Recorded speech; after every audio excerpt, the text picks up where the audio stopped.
gumagalaw. Ako lumilindol! May lindol! Ang higante!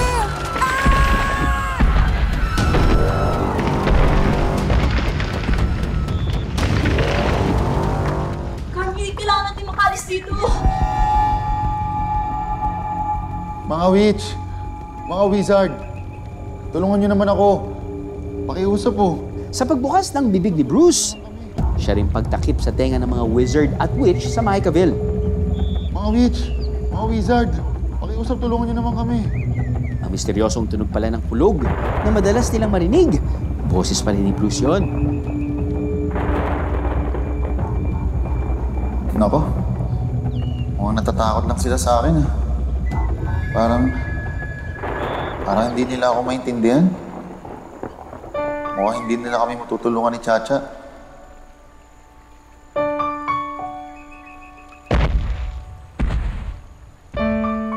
Wala na siya, Carmi. Ano kayang gusto niya sabihin?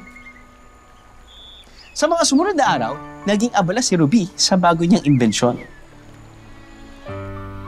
Sa wakas, natapos ko na rin ang bagong imbensyon. Ang Higante Translator. Agad-agad na pinuntahan ni Ruby ang higante sa kagubatan. Chacha, ano na ba kasi nangyayari sa'yo?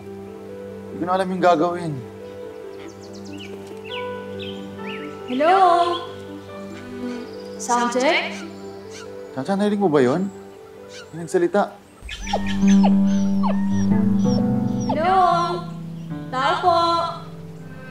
Higante po? Hello? Ala! Kumana ang imbensyon ko. Hello? Ako po si Ruby. Isang inventor sa Mahikaville. Gumawa po ako ng device para maintindihan natin ang isa't isa. Noong pumunta ka po sa amin, parang may gusto kang sabihin. Pero hindi namin maintindihan. Nabuhayan ng loob si Bruce. Sa wakas, pwede na siyang humingi ng tulong. Simula kasi nung nakaraang buwan, unting-unti na nakihina yung aso kong si Chacha. Kami yung bantay niyo sa Mahikaville. Tuwing may paparating na unos, naramdaman niyo ni Chacha dahil sa kakaibang vibration sa paligid. Sisignalan niya lang ako. Depende kung anong unos ang paparating para mapigilan ko to.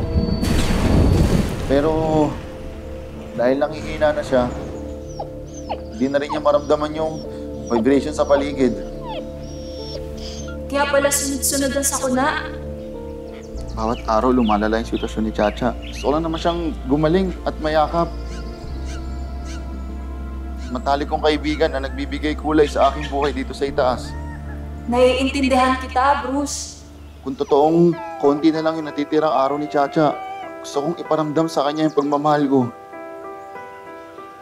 Isang maigpit na yakap. Pero paano ko magagawa yun? Sa laki kong to, sasaktan ko lang siya, Ruby. Baka pwede pang gumaling si Chacha, Bruce. O baka naman, pwede kang umit, katulad namin, para mayakap ko siya. Tama? Paano mangyayari yun? Madami magagaling sa Mahikaville, Bruce. Kakausapin ko sila para matulungan nila kayo. Antayin mo ko, ha? Sandali lang. Carmi! Kailangan ko ng tulong mo. Kailangan mong ulihin ang aso sa tore. May masama bang balak si Ruby kina Bruce at Chacha?